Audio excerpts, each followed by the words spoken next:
नमस्कार, एक बार फिर से स्वागत है आप सभी का मेरे इस चैनल पे। और बेटा अभी तक क्लास 10 की हम लोग साइंस पढ़ रहे थे और क्लास 10 की साइंस में हम लोग इलेक्ट्रिसिटी पे बहुत अच्छे तरीके से कंप्लीट चल रहे थे।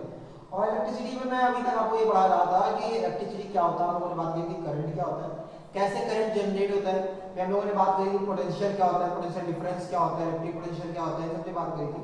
और कल हम लोगों ने एक नया इंट्रोडक्शन टॉपिक, हालांकि कल आपके पास वीडियो नहीं पहुंच पाया है, रीजन उसका ये है बबू की तबीयत वाकई में बहुत खराब है। और आज भी अभी भी रात के करीब 11:30-12 बज रहे होंगे तब ये वीडियो शूट कर रहा हूँ मैं।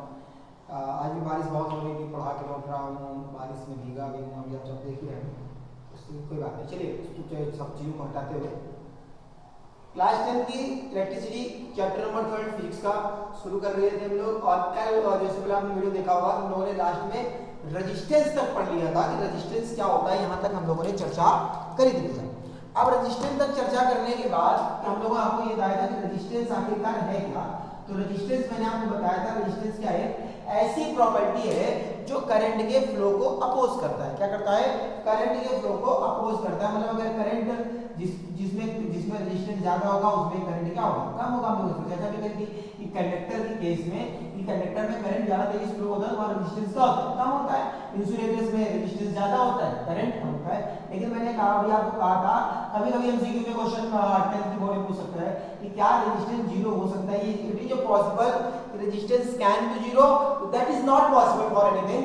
रेजिस्टेंस जीरो कभी नहीं होता, किसी भी केसेस में रेजिस्टेंस जीरो नहीं आएगा किसी भी ऑब्जेक्ट का, क्योंकि रेजिस्टेंस कुछ भी होगा लेकिन जीरो नहीं होगा।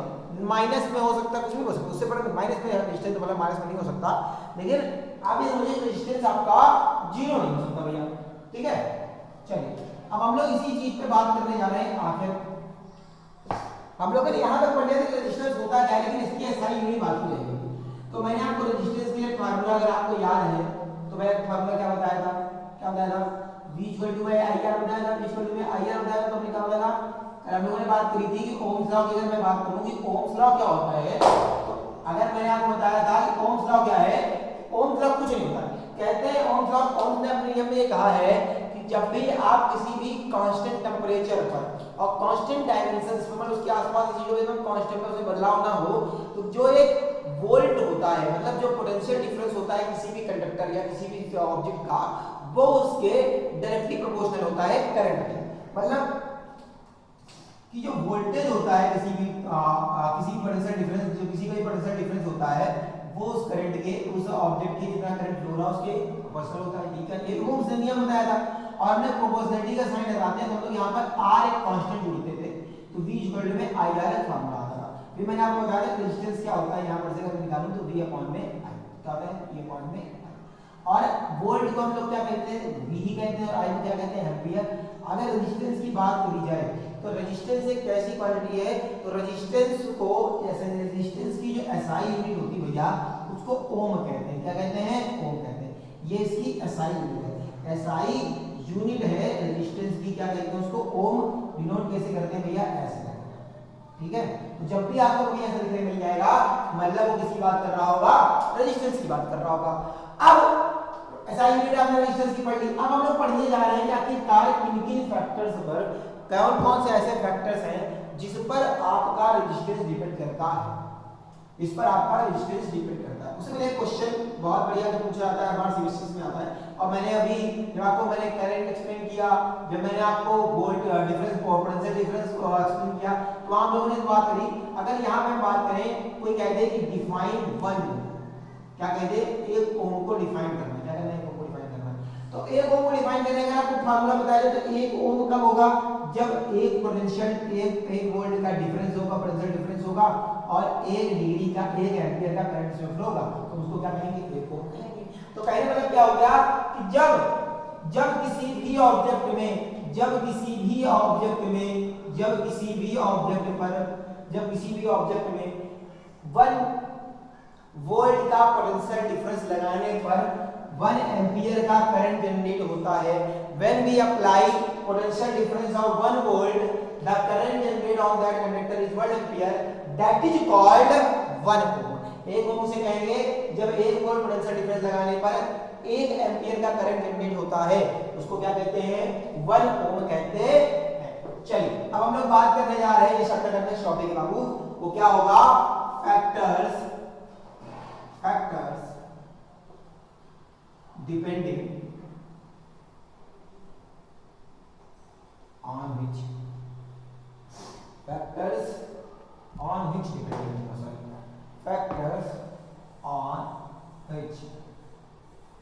resistance is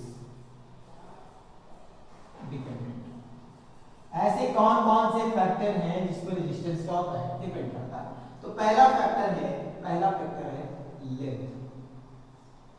क्या है कि उस कंडक्टर की लेंथ पर, इसमें उस कंडक्टर की लेंथ पर, लेंथ ऑफ कंडक्टर। चलिए अगर किसी भी कंडक्टर की जितनी ज्यादा लेंथ होगी रेजिस्टेंस उतना ज्यादा होगा। सिंपल सी बात समझ आती है। अगर हम इतनी दूर का वायर लेंगे इसका कम रेजिस्टेंस, इतना लेंगे ज्यादा, इतना लेंगे और ज्यादा, जितनी ज्यादा लेंथ कंडक्टर की उतना ज्यादा रेजिस्टेंस, जितनी लंबी लेंथ उतना ज्यादा रेजिस्टेंस। तो अगर यहां से मैं बात करूं तो क्या मैं ये कह सकता हूं कि जो लेंथ होता है वो रेजिस्टेंस के डायरेक्टली प्रोपोर्शनल होता है। सिंपल सी बात समझ आती है कि जो लेंथ होगा वो रेजिस्टेंस के कैसा प्रोपोर्शनल होगा, डायरेक्टली। मतलब आप रेजिस्टेंस का, आप कंडक्टर का लेंथ बढ़ाएंगे, रेजिस्टेंस क्या होगी, बढ़ेगी। अगर सेकंड पॉइंट की बात करी जाए तो ये एरिया ऑफ कंडक्टर पे भी डिपेंड करता है। एरिया ऑफ कंडक्टर, बुकों में एरिया ऑफ कंडक्टर लिखा है, लेकिन एरिया मतलब एरिया नहीं होता, एरिया ऑफ क्रॉस सेक्शन की बात करते हैं, इसकी बात करते हैं कि यहां पर कोई करंट यहां से फ्लो होगा, यहां से कहां जाएगा, इसको क्या कहते हैं, ए कहते हैं। क्या कहते हैं, ए। इसको ऐसे तो कहते हैं area of cross section, area of cross section. अब सोचो क्या सोचना है, सोचो कि अगर किसी भी कंडक्टर का जितना पतला एरिया ऑफ, जितना पतला होगा, जितना कम एरिया ऑफ क्रॉस सेक्शन होगा, इलेक्ट्रॉन का फ्लो इंक्रीज होगा। जैसे कि हम आपको एग्जांपल देते हैं रीड लाइफ में, जैसे अगर आप पानी का फ्लो करेंगे, जैसे बड़ी पाइप है तो पानी ज्यादा तेज निकलता है, लेकिन उतना प्रेशर क्रिएट नहीं कर पाता। लेकिन जब भी आप कभी अपने आप गाड़ियां धुलवाने गए होंगे तो वहां पर क्या होता है, पानी निकल कम रहा है, लेकिन पानी का प्रेशर ज्यादा है क्योंकि छेद बहुत कम है।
तो उसमें पानी का प्रेशर क्या है, बहुत कम है, जिसकी वजह से भाई जितना कम छेद उससे उतना ज्यादा तेज इलेक्ट्रॉन निकलेंगे। सिंपल सी बात समझ में आती है क्या, जितना कम छेद उतना ज्यादा इलेक्ट्रॉन निकलेंगे। अब जब एरिया ऑफ क्रॉस सेक्शन क्या होगा भैया, कम होगा। क्या होगा, एरिया ऑफ क्रॉस सेक्शन इसका मतलब क्या है, इनवर्सली प्रोपोर्शनल होता है। ऐसा होता है, इनवर्सली प्रोपोर्शनल होता है किसके, कि जितना ज्यादा area of cross section resistance उतना कम। मतलब जितनी ज्यादा, अगर मोटी वायर है तो मोटी वायर में उसका एरिया ऑफ क्रॉस सेक्शन ज्यादा, इसका एरिया ऑफ क्रॉस सेक्शन ज्यादा, रेजिस्टेंस कम, तो मोटी वायर में रेजिस्टेंस कम। और पतली वायर में रेजिस्टेंस ज्यादा। समझ में आता है क्या? चलो अगर इन दोनों इक्वेशंस को कंबाइन करें, क्या करें? कंबाइन करें, ऑन कंबाइनिंग बोथ इक्वेशंस। अगर इन बोथ इक्वेशंस को कंबाइन करें, चलिए नेक्स्ट पेज में इसको कंबाइन करते हैं दोनों इक्वेशंस को, और दोनों इक्वेशन कंबाइन करने के बाद एक तीसरी इक्वेशन निकालने वाले हैं तुमको बताएगी आखिरकार सब चीजें हो क्या है। अगर इन दोनों को कंबाइन करें तो r directly proportional to length था, r directly inversely proportional to 1 by area था, एरिया ऑफ क्रॉस सेक्शन जिसे हम लोगों ने कहा, क्या कहा? Area of cross section. ठीक, क्रॉस सेक्शन मतलब बात हुई है, जैसे एक वायर है तो इसमें अगर हम एरिया क्रॉस सेक्शन की बात करें ये चीज, ठीक है, मतलब जहां पर ये फ्लो जा रहा है इसको एरिया क्रॉस। अगर यहां से निकालेंगे तो क्या हम ऐसे लिख सकते हैं? क्या बात वही हुई। हमने अभी 9 से सीख किया है कि जब भी प्रोपोर्शनलिटी का साइन देगा एक कांस्टेंट जुड़ता है और यहाँ पर वो कांस्टेंट क्या है, इसको क्या कहते हैं बेटा? पढ़ते रो है क्या? ये रेजिस्टिविटी है। क्या है ये? रेजिस्टिविटी है। और रेजिस्टिविटी क्या होती है? रेजिस्टिविटी वो होती है कि जो किसी भी मटेरियल के बारे में बताती है कि उस मटेरियल में रेजिस्टेंस कैसा होगा। अगर रेजिस्टिविटी की बात करें तो रेजिस्टिविटी क्या होगी? एक प्रॉपर्टी है जो ये बताती है कि किसी भी कंडक्टर में, किसी भी ऑब्जेक्ट में रेजिस्टेंस कितना है, कैसा होगा। सिंपल सी बात है। चलिए अगर यहाँ पर से स्ट्रिंग यूनिट की बात करी जाए, तो स्ट्रिंग यूनिट की बात करी जाए तो हमने आपको पहले बताया कि रेजिस्टेंस यूनिट क्या होती है? ओम। क्या होती है? ओम लिख लो भैया, ओम। रेजिस्टिविटी हमको नहीं पता, इसी को निकालनी है, रेजिस्टेंस लिख दिया। लेंथ की होती है मीटर, एरिया की होती है मीटर स्क्वायर, 1 मीटर से 1 मीटर कैंसिल, इधर डिवाइड हो जाएगा मल्टीप्लाई में, तो रो इक्वल टू में क्या हो गया? ओम मीटर। क्या होगा? यूनिट। तो ऐसा यूनिट क्या होगा इसकी? ओम। क्या हो गई? ऐसा यूनिट क्या होगा इसकी? ओम मीटर। क्लियर है बात? यहाँ की समझ में आती है क्या? तो रेजिस्टिविटी की यूनिट क्या हो गई? ओम मीटर। अब अगर रेजिस्टिविटी किसी भी चीज की कम हो, मतलब सिंपल सी बात है, डायरेक्ट प्रोपोर्शनल है, तो रेजिस्टिविटी अगर कम तो रेजिस्टेंस भी कम, रेजिस्टिविटी ज्यादा रेजिस्टेंस भी ज्यादा। इसीलिए कंडक्टर के केस में रेजिस्टेंस ज्यादा था। कंडक्टर के केस में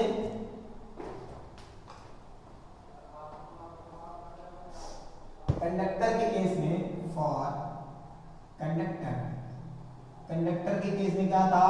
रेजिस्टेंस कम था, तो रेजिस्टिविटी भी क्या हो जाएगी? कम हो जाएगी, करंट ज्यादा होता है। और फॉर इंसुलेटर की बात कर ले, किसकी बात कर ले भैया? इंसुलेटर की। रेजिस्टेंस ज्यादा, रेजिस्टिविटी भी ज्यादा और करंट कम। और फॉर एलॉयस की बात कर ले, किसकी बात कर ले? एलॉयस की। तो इंटरमीडिएट होती है, कैसी होती है? इंटरमीडिएट होती है, मतलब ठीक ठाक, न ज्यादा कम न ज्यादा। ठीक है, तो ये यहाँ पर अब ये वेक्टर टॉपिक में आप जब सेकंड नंबर में पढ़ेंगे तो पैरेलल कॉम्बिनेशन, स्विच कॉम्बिनेशन और उसके बाद पावर और हीट, उसके बाद चैप्टर को समाप्त कोशिश करेंगे कि नेक्स्ट वीडियो में चैप्टर को समाप्त कर ले जाए। हालांकि अभी भी टाइम बहुत ज़्यादा हो गया है, इस वजह से क्लास होनी पड़ रही है। दूसरी बात मैं देख भी चुका हूँ, बारिश की वजह से बाइक बहुत पढ़ा दिया होने लगा, और अभी भी रात के करीब 11:30 हो रहे हैं, बाहर बारिश हो रही है, आपको आवाज़ आ रही होगी। आवाज़ हालांकि आपकी मेरे वीडियो में हर चीज़ की आवाज़ आती है आपको, क्योंकि क्या करें सेटअप नहीं है इतना अच्छा, लेकिन कोशिश कर रहे हैं जितना हो सकता है आपके लिए करने की। बाकी परेशान नहीं होंगे, और एक बार कोर्स खत्म हो जाए फिर न्यूमेरिकल्स का क्वेश्चन प्रैक्टिस जो प्रीवियस ईयर में आए हैं सब करेंगे। 3 महीने में आपको 0 से हीरो बनाना हमारा काम है। हालांकि 0 से हीरो क्या बनाए, हीरो अब तो आप सब खुद ही अपने आप में, फिर भी कोशिश करी जाएगी कि आपको बोर्ड में जितने अच्छे मार्क्स हो सके उतने अच्छे दिलाए जाए। तब तक के लिए बहुत खुश रहिए और हंसते रहिए, मुस्कुराते रहिए। Thank you very much.